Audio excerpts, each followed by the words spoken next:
Boa noite, terça-feira, 17 de maio. Os rumos da economia do país com a mudança de governo é o tema da entrevista de hoje com o economista Fernando Pinho. E você vai ver também. Confusão entre estudantes da Unesp e policiais militares termina em espancamentos depois que vizinhos reclamaram de som alto em República. Bauru Basquete se prepara para a segunda final seguida do NBB, enquanto o adversário não sai.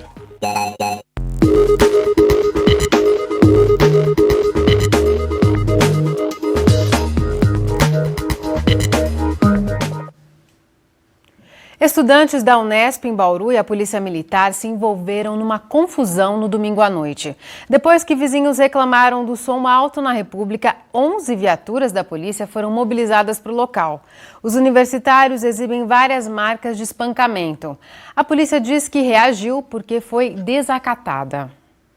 Durante a noite de domingo, a Polícia Militar recebeu 2 queixas por excesso de barulho em uma República no Jardim Panorama, próximo à Praça da Paz. Por volta das 11 da noite, uma viatura foi ao local para abordar os moradores. Não era uma festa, era um churrasco, tinha coisa de 30 pessoas em casa. Por volta das 11 horas da noite a polícia chegou, nisso a gente já tinha conversado com o vizinho, a gente já tinha abaixado o som. No que a polícia chegou, a gente desligou o som. O Adalto, ele foi o primeiro a conversar com a polícia.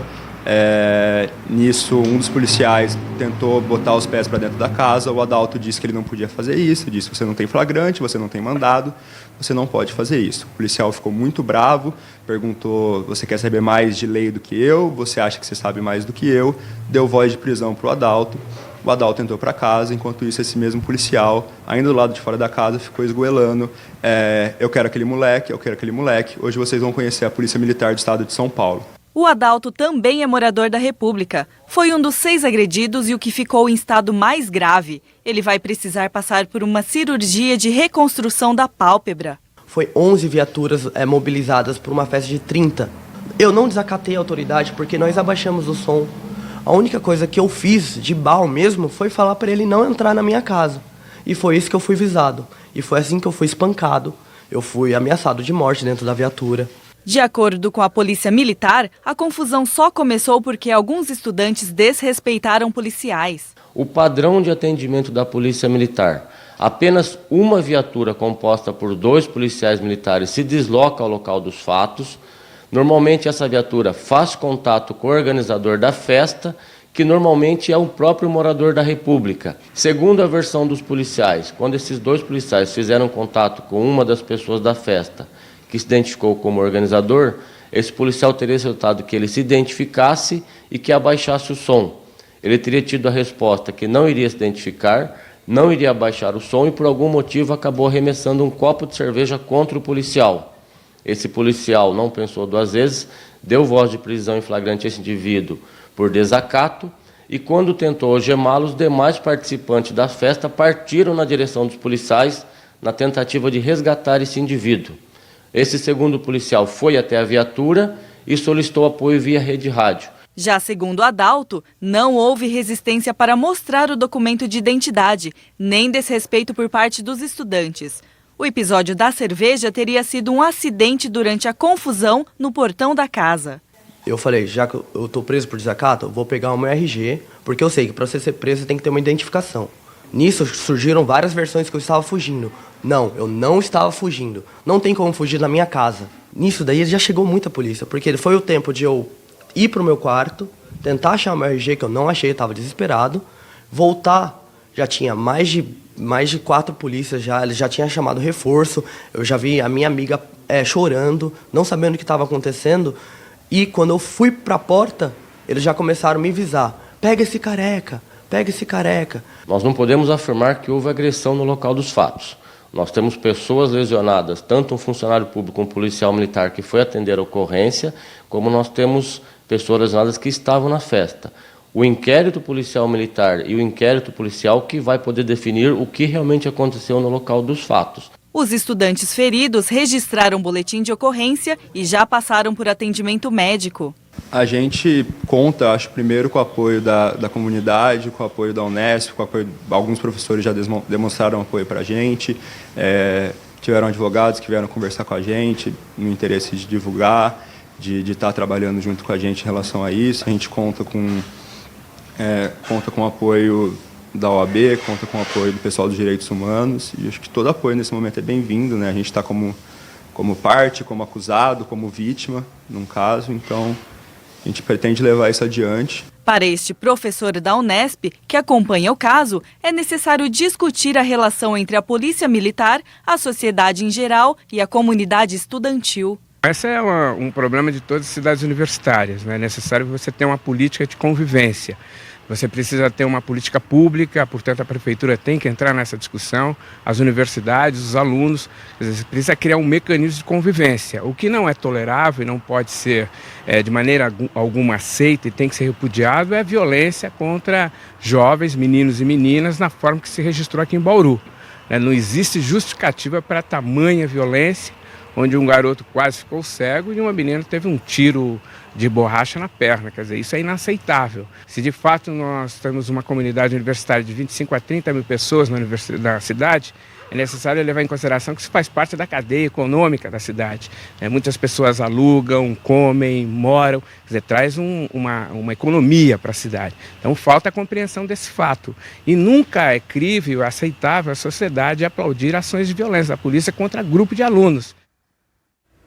O grupo administrativo do campus da Unesp em Bauru informou por meio de nota que os fatos serão apurados e responsabilidades atribuídas e avaliadas pelos órgãos competentes e pela assessoria jurídica da instituição.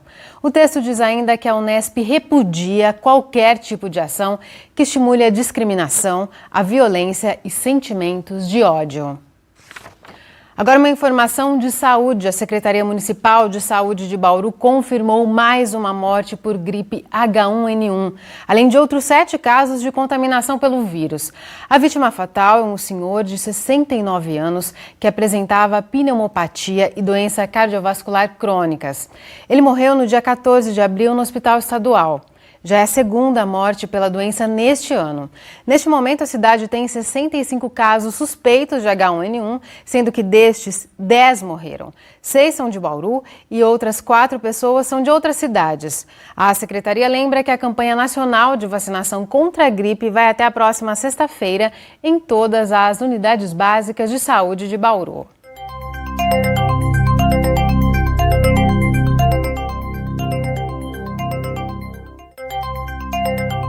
A frente fria que passava pelo estado já se deslocou para o litoral, mas o tempo continua nublado e sem chuvas nesta quarta-feira em todas as regiões. Bauru segue a tendência do estado de tempo fechado. Agora a umidade do ar é alta, está em 72%. Os ventos sopram fracos, a 3 km por hora. Hoje os termômetros variaram dos 16 aos 24 graus. Amanhã a mínima deve ser de apenas 12 graus e a máxima chega a 26. No próximo bloco a gente mostra a preparação do Bauru Basquete para mais uma final do NBB. O adversário só vai ser definido agora à noite, mas o time está focado para buscar o título inédito. Voltamos num instante só. Começou hoje, vai até quinta-feira, Semana de Jornal, organizada pela empresa Júnior de Jornalismo da Unesp em Bauru. O tema do evento, que completa 10 anos, é Jornalismo, Mídia e Sociedade. A programação traz palestrantes que estão no mercado de trabalho e vem falar de produção de documentários, jornalismo social e mídia tradicional. As palestras são às 14h e às 19h. A inscrição pode ser feita na hora mesmo e custa R$ 30. Mais informações no site da empresa Júnior. Esta é a Semana Nacional dedicada aos museus. Em Bauru, as atividades se concentram no Museu Ferroviário. As informações com a repórter Kátia Vanzini. A Semana Nacional dos Museus é realizada há 14 anos no país pelo Instituto Brasileiro de Museus. Eu vou conversar com a Luísa Barbosa, que é museóloga. Luísa, qual que é o objetivo de uma semana de programação intensa como essa? O objetivo da semana é fazer com que as instituições museológicas enviem programações para o IBRAM e movimentem as suas instituições. E aqui em Bauru, em especial, a gente já está um pouco à frente. A gente já está na 18ª semana dos museus. É uma semana com programação intensa, vai até sábado? Isso, vai até sábado. Quinta-feira vamos ter oficinas de bonecos de um coletivo chamado Abaiomi. E no sábado nós vamos ter uma feirinha, que é uma programação, na verdade uma feira de estudantes, e eles vão trazer os seus projetos, vão expor aqui no nosso espaço. Quem quiser visitar precisa entrar em contato antes com o museu? Não, o museu vai estar aberto durante a semana toda, inclusive no sábado também. Agradeço as informações. Então, reforçando, a semana termina no próximo sábado e fica aqui na rua 1º de agosto, no Museu Ferroviário, que fica ao lado da estação ferroviária. Kátia Vanzini para o Nesp Notícias. O assunto agora é esporte. O Bauru Basquete vai disputar pelo 2º ano consecutivo o título inédito do NBB, o Novo Basquete Brasil. Os atletas estão ansiosos para saber quem vai ser o adversário, o Flamengo ou o Mogi das Cruzes. A expectativa é grande, mas fica do lado de fora da quadra. Dentro das 4 linhas, o time do técnico Demétrios Ferraciu treina duro, tática e fisicamente para os 5 jogos da grande final do NBB. O desafio é preparar o elenco sem saber quem será o adversário. A gente fica na expectativa, né? Mas até a gente saber quem é o nosso adversário, a gente treina as nossas características. Para depois, quando a gente souber quem vai ser Mogi ou Flamengo, aí a gente vai treinar mais em cima do que da maneira que eles jogam. O Bauru Basquete chega à decisão pelo 2º ano seguido, após vencer Brasília na semifinal por 3-0. Destaque da equipe com 61 pontos nesta série, Rafael Hetzheimer espera manter a boa fase para ajudar na conquista do título inédito. Não só eu, como a equipe inteira trabalhando aí, concentrado, focado nessa final que é super importante pra gente, é a 2ª final nossa consecutiva e temos tudo aí para tentar fazer uma bela final e tentar beliscar o título aí. O armador Paulinho Borassini é outro que tem sido importante para o time nas últimas partidas. No 3º duelo contra Brasília, anotou 22 pontos, uma marca e tanto para quem tem a difícil missão de substituir Ricardo Fischer, que se recupera de uma cirurgia. A responsabilidade sempre existe, eu acho que eu vim para somar junto com ele, né? E conseguir levar o Bauru à melhor posição possível aí, mas infelizmente ele teve a lesão e agora é trabalhar duro aí, a gente está na final, acho que é hora de pôr tudo que a gente treinou no ano inteiro em prática para conseguir ficar com esse título aqui em Bauru. E a ausência de Fischer também trouxe a oportunidade para outro armador. Cria das categorias de base do Bauru Basquete, Gui Santos joga no Sub-19 e tem ajudado Paulinho na criação das jogadas. É uma emoção muito grande, né? Jogar uma final de NBB, ainda mais pela minha idade. Eu vou entrar sempre focado, sempre muito determinado, aproveitar essa oportunidade ao máximo que o Demétrios está me dando. E é um prazer imenso, eu vou tentar ajudar o time com o máximo que eu puder para a gente conseguir esse título que é tão almejado. Para o capitão Alex, o desafio é manter o foco da equipe, mesmo sem saber quem vai enfrentar na final. O time tem que estar concentrado, tem que estar sabendo aqui o que a comissão técnica pede. A gente tem um tempo maior de treinamento, então já está se preparando aqui o que a gente tem que fazer de ataque. Lógico, a gente tem que esperar, em termos de defesa, saber quem vai ser o adversário, para a gente também programar e tentar neutralizar os principais pontos ofensivos do adversário. Toda a estrutura do Bauru Basquete aqui do ginásio Panela de Pressão está sendo desmontada e será levada para Marília, onde acontecem os jogos da final. Se o adversário de Bauru for Mogi, serão 3 jogos em Marília e 2 em Mogi. Agora, se o adversário for o Flamengo, serão 2 jogos em Marília e 3 no Rio de Janeiro.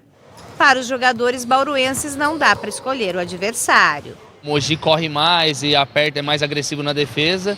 E o Flamengo é mais tático, então eu acho que tem sim uma diferença entre um e o outro, mas são 2 grandes equipes, tanto que estão aí no 5º jogo de uma semifinal e a gente não pode escolher não, a gente tem que estar assistindo e a partir do momento que decidir lá a gente vai estudar bastante para tentar neutralizar as melhores armas deles. Qualquer um que vier tá bom, a gente está preparado para qualquer uma das equipes e a gente, como eu falei, a gente vai entrar forte, concentrado e aí, se Deus quiser, a gente vai conseguir o título. E apesar dos jogos não serem mais na panela de pressão, o time espera que a torcida também lote o ginásio de Marília e empurre o elenco. A torcida é super importante pra gente. Ano passado a gente demonstrou como, desde quando cheguei aqui em Bauru, sempre nos apoia, tanto em Marília ou no Ceará, que a gente jogou no Ceará também é torcedor. Isso é importante, espero que seja diferente essa final, que vem nos apoiar, que com certeza a gente vai fazer um grande jogo aí e tentar levar esse título. A gente conta com a presença da torcida bauruense em Marília, só que ao mesmo tempo a panela de pressão é a nossa casa, né? A gente jogou o ano inteiro lá, então você vê de praticamente 18 jogos que nós tivemos na temporada, nós ganhamos 16, temos alto aproveitamento dentro de casa em termos de vitórias, mas ao mesmo tempo a gente torce para que lá em Marília esteja lotado, torcendo a nosso favor para nos incentivar para uma vitória. Já já eles vão saber, porque Flamengo e Mogi das Cruzes decidem daqui a pouco, às 9 da noite, quem pega Bauru na final. A diretoria do time bauruense já anunciou que amanhã começa a venda de ingressos para as partidas em Marília. As entradas vão custar entre R$ 15 e R$ 100 e só são vendidas pela internet, no site do Bauru Basquete. Se a final for contra o Flamengo, o primeiro duelo em Marília vai ser no próximo sábado, às 2h10 da tarde. Caso o adversário seja o Mogi, os times só vão se enfrentar pela primeira vez em Marília no dia 26 deste mês. Depois do intervalo, a gente discute os rumos econômicos do país com a mudança de governo. Vamos receber o economista Fernando Pinho. É daqui a pouco, continue com a gente que o intervalo é bem rápido. Voltamos e a gente fala agora de economia. O que deve mudar nessa área com o novo ministro Henrique Meirelles, do governo interino de Michel Temer?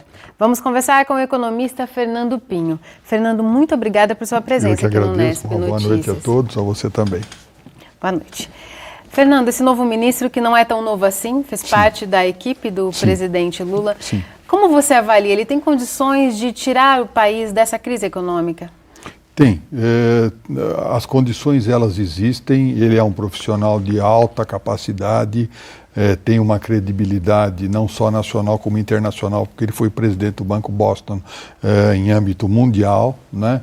E ele já esteve à frente do Banco Central e fez uma brilhante atuação, né? Agora, existe um problema político, né, que justamente o governo Temer está enfrentando, que são a necessidade de reformas muito sérias que precisam ser feitas para que as coisas possam começar a andar. Independentemente da vontade do Meirelles ou não, isso vai ter que ser negociado com o Congresso Nacional, porque são medidas muito duras, porque a economia está numa situação caótica como nunca esteve na história da economia brasileira. Falando de medidas concretas já tomadas, a primeira delas foi a redução do número de ministérios. Sim. E o governo promete cortar 4.000, né? Vamos acompanhar, 4.000 cargos comissionados. Essas mudanças, elas têm de fato impacto na redução da dívida pública? Que outras medidas são eficientes para reduzir a dívida pública, que é um dos maiores problemas do país nesse momento? Sem dúvida. Bom, nós não podemos esquecer o seguinte, esses 4.000 cargos comissionados, eles representam muito pouco no universo aproximado de 220 mil cargos comissionados que existem só na esfera federal no Brasil. Nós não podemos esquecer o seguinte, que para fazer uma comparação que pode até parecer esdrúxula, mas o governo americano, com todo aquele gigantismo que é a economia americana, infinitamente maior do que a brasileira, tem 500 cargos em comissão. Né? Quer dizer, nós temos muitas pessoas ganhando para não fazer nada. Agora, esse corte de 4.000 é para começar, certo? Começar um projeto de saneamento das finanças públicas, mas isso é muito pouco em função daquilo que precisa ser feito. O novo ministro, ele defendeu publicamente a criação de um imposto temporário para equilibrar, né, a economia do país, o equilíbrio para contribuir para o equilíbrio fiscal neste momento. Só que ele foi criticado pela própria equipe, por um outro ministro. Você acredita que é o momento de se criar um novo imposto no país? Olha, o ministro está numa situação complicada porque ele não pode nem dizer e nem desdizer nada do que vai acontecer, até porque aconteceu também o seguinte, o governo que se extinguiu não fez nenhum esforço para passar para o novo governo a situação em que estavam as contas públicas. Foi quase que um processo de vingança eleitoral. Então, o que acontece? O Meirelles hoje está numa situação, como também o presidente do Banco Central e o secretário do Tesouro, e também os outros ministros, numa situação complicada, porque eles vão ter que saber o que está acontecendo com a economia, tomar decisões, certo, num espaço de tempo muito curto, para que essas decisões possam produzir efeitos no curto prazo. Mas o cenário é propício, Fernando, para a criação de um imposto? A ideia é resgatar a CPMF no meio dessa crise? Não seria, porque o que nós precisamos hoje é uma desintoxicação tributária, né? Porque a voracidade de arrecadação de impostos no Brasil chegou a um ponto que é inadmissível, né? O Tesouro não pode mais continuar arrecadando como arrecada, da maneira como faz, né? Sem devolver para a sociedade aquilo que se coloca como necessário. Então, na minha ótica, seria alguma coisa absolutamente estapafúrdia se falar em aumento de impostos hoje, né? Sem fazer críticas ao ministro, porque ele está tentando fazer o melhor que ele pode, sem dúvida alguma, não é?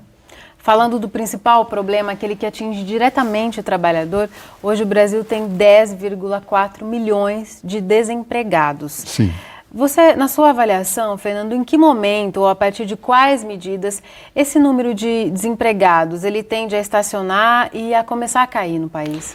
Eu acredito que mesmo com o novo governo, o número de desempregados ainda vai aumentar. Por quê? Porque o número de empresas que está recorrendo à recuperação judicial, que estão fechando as portas, elas não vão fechar as portas, não vão deixar de fechar as portas porque o governo mudou. Até porque elas estão super endividadas. O consumidor hoje no Brasil, nós temos praticamente 60 milhões de brasileiros altamente endividados, fora as empresas, né?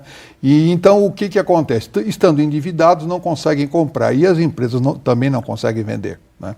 Então, eu vejo da seguinte maneira: nós ainda vamos ter pelo menos uns 2 ou 3 anos para que as coisas possam entrar no trilho, até porque o governo que assumiu recentemente vai demorar alguns meses para saber o que realmente está acontecendo. E o que nós temos percebido é que nos últimos dias são anunciadas medidas, quer dizer, a descoberta de novos rombos não para, quer dizer, a magnitude do rombo está aumentando dia a dia. Então, isso tudo vai depender, quer dizer, as medidas a serem tomadas da real situação da economia, quer dizer, das finanças públicas, que o governo também, que recém tomou posse, também não sabe. Então, eu acredito que isso não vai ser alguma coisa que vá se reverter no curto prazo, mesmo levando em consideração que há uma expectativa favorável de que o novo governo consiga sucesso nas medidas aí a serem adotadas. Quer dizer, a economia, ela não reage de acordo com a nossa vontade, porque a economia é expectativa,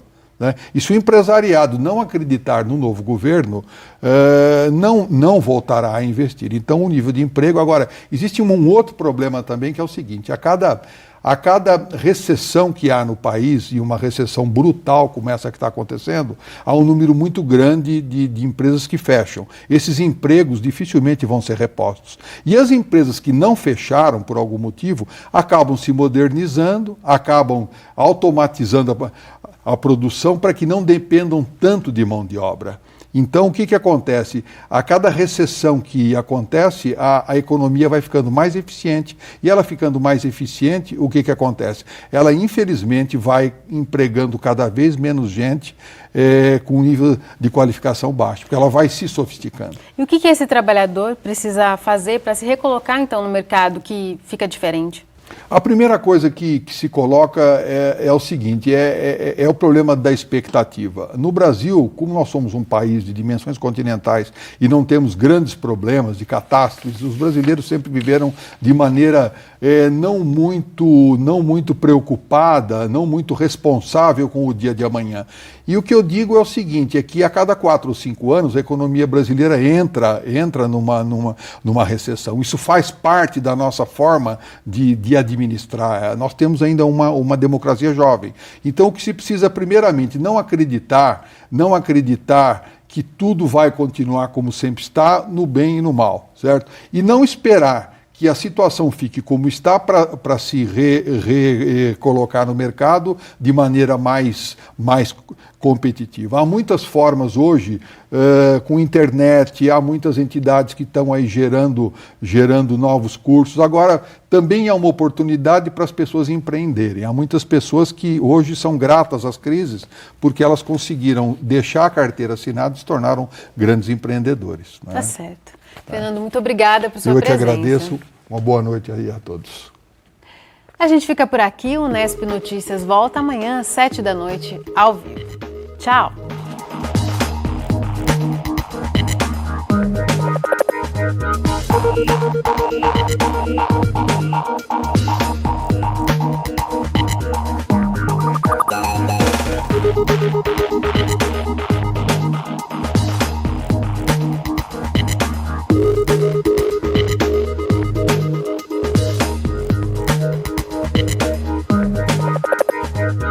We'll be right back.